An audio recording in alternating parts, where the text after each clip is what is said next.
Hello everyone and welcome back to our channel. In today's tutorial, I'm going to show you how to connect Wix to Crisp. Looking for a clean and powerful live chat tool? Crisp works great with Wix, and let's connect it just by following these few simple steps. Now let's start by the first step, which is to create a Crisp account. You're gonna go to crisp.chat in Google. You're gonna search for crisp.chat.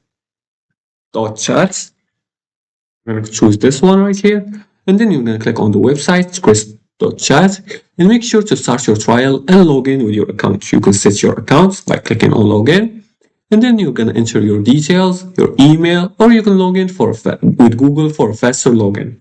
Once you finish the login process, you're gonna get Crisp website ID. You're gonna go to the Crisp dashboard and you're gonna open the settings and click on website settings. Then you're gonna copy the website ID.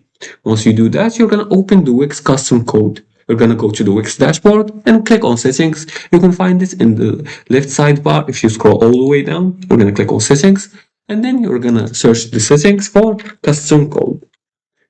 Once you see it, you're gonna click on it and then you're gonna pass this Crisp script. You can pass Crisp install code and choose all pages and then save. As you can see here, there's a problem from their end. So you're just gonna have to wait for them to fix it. After that, you're gonna publish and test. You can publish the site and send the test message.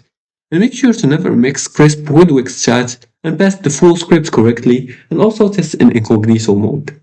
And that's it. Your Wix now is connected to Crisp. If you like this video and found this helpful, please like and subscribe and leave a comment below the video if you have further more questions about this topic. Thanks for watching and see you again in the next tutorial.